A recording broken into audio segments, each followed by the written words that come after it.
Halo, berjumpa kembali dengan saya, apoteker Lukas Malvianto dalam channel YouTube Edukasi Farmasi. Pada kesempatan kali ini, kita akan mempelajari berapa lama masa penyimpanan obat sehingga obat tersebut masih aman kita gunakan. Tentunya kita semua pernah mengalami sakit penyakit, dan biasanya saat sakit kita akan membeli obat ataupun menebus resep, dan biasanya resep tersebut atau obat tersebut tidak habis kita gunakan. Nah, berapa lama obat tersebut masih bisa disimpan dan masih amankah saat kita simpan? Ada beberapa hal yang harus kita perhatikan. Yang pertama adalah kondisi penyimpanan yang sesuai. Ada beberapa obat yang dirusak oleh suhu panas.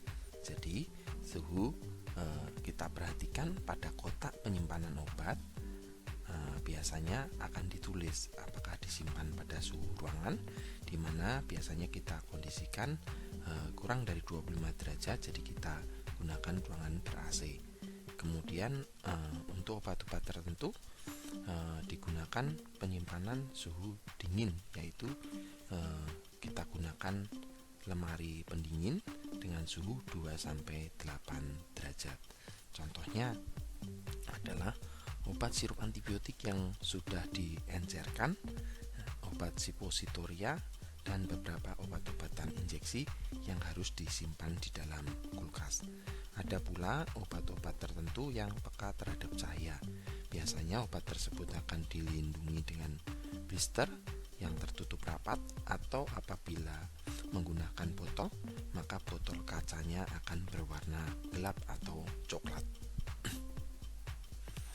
Kemudian bentuk sediaan juga akan mempengaruhi masa kadaluarsa obat. Contohnya, obat bentuk tablet dapat kita simpan lebih lama dibandingkan dengan obat sirup atau bahkan sirup kering.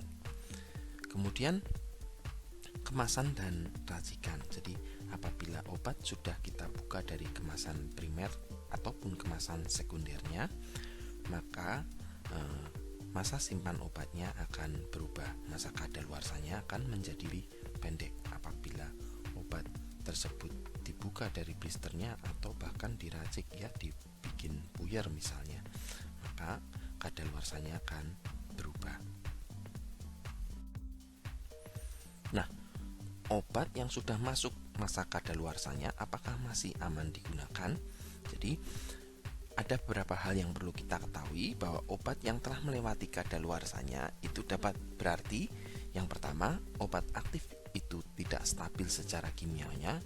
Kemudian perubahan efektivitas obat, jadi efektivitasnya akan berkurang.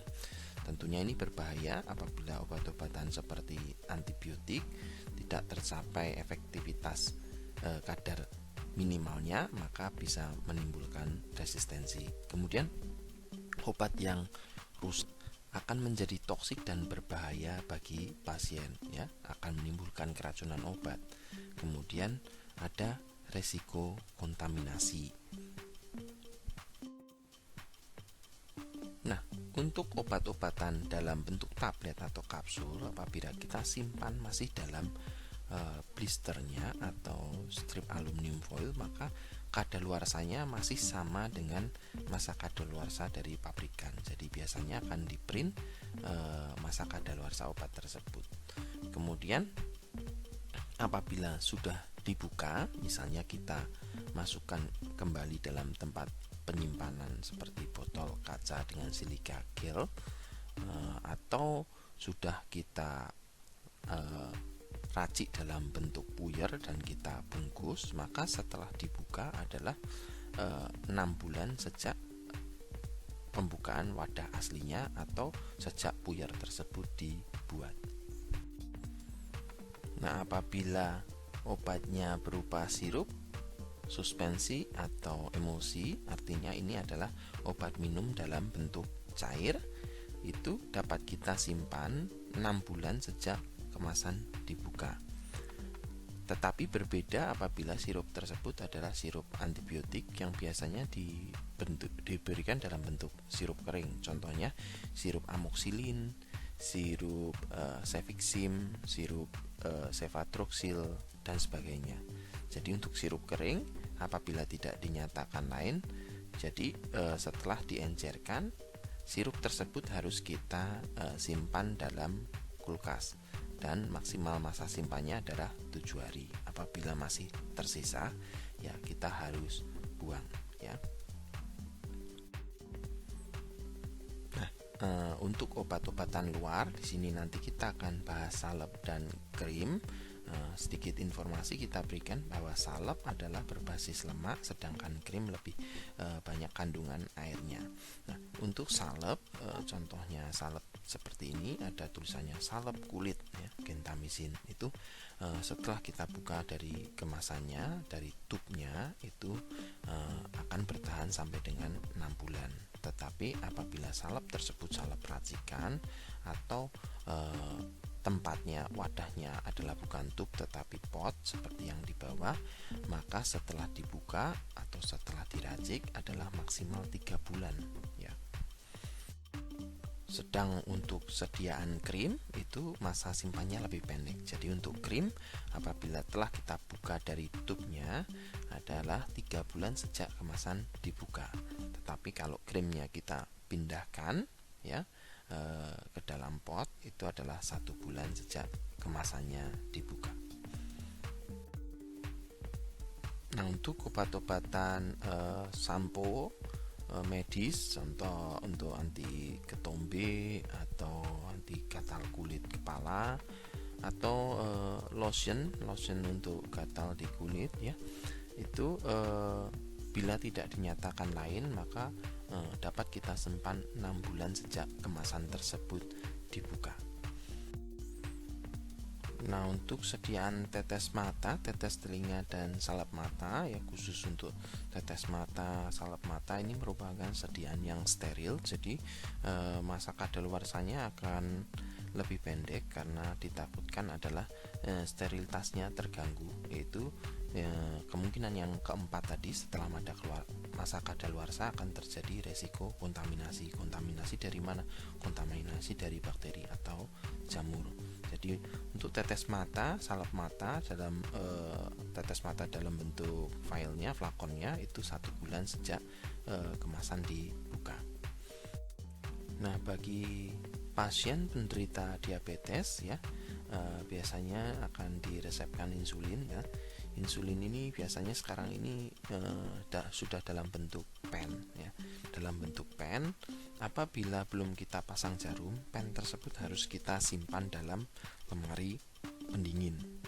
Tetapi setelah kita pasang jarum, mulai kita gunakan, maka tidak harus lagi disimpan di lemari pendingin, tetapi masa kadaluarsanya akan berubah, yaitu 4 minggu atau 1 bulan setelah dipasang jarum dan kita gunakan pertama kali. Baik, sebelum menutup materi kali ini, saya akan menyampaikan materi mengenai cara membaca masa kadaluarsa, di mana ternyata masa kadaluarsa sendiri ditulis dalam berbagai macam cara. Ada yang akhir bulan tersebut atau bahkan awal bulan tersebut sudah tidak bisa digunakan. Contoh, ini best before January 2012, artinya masa kadaluarsanya adalah sebelum Januari 2012. Jadi terakhir digunakan adalah 31 Desember 2011. Untuk use before end January 2012, kadaluarsanya adalah 30 Januari 2012, artinya di akhir bulan tersebut masih bisa digunakan. Use by January 2012, artinya kadaluarsanya adalah 31 Desember 2011, ya. Jadi akhir bulan Desember adalah batas pemakaian terakhir. Nah, ini yang sering digunakan untuk obat expired January 2012, artinya masih bisa digunakan sampai tanggal 31 Januari 2012. Setelah itu tidak dapat digunakan lagi. Use within a month in opening, itu kita jelaskan ke pasien bahwa setelah dibuka 1 bulan harus habis. discard 7 days after opening. Ini yang biasa digunakan untuk sirup antibiotik, sirup kering ya. Setelah diencerkan 7 hari tidak bisa digunakan lagi, maka kita harus jelaskan ke pasien. Nah, demikian materi yang saya sampaikan, yaitu mengenai penyimpanan obat ya. Kemudian obat yang sudah dibuka dari kemasan aslinya, tentunya masa kadaluarsanya menjadi lebih pendek ya. Selalu kita harus perhatikan keamanan diri kita dalam menggunakan obat, sehingga obat itu yang kita konsumsi masih aman dan efektif dan berkualitas. Terima kasih atas waktunya. Semoga materi ini dapat bermanfaat buat kita semua.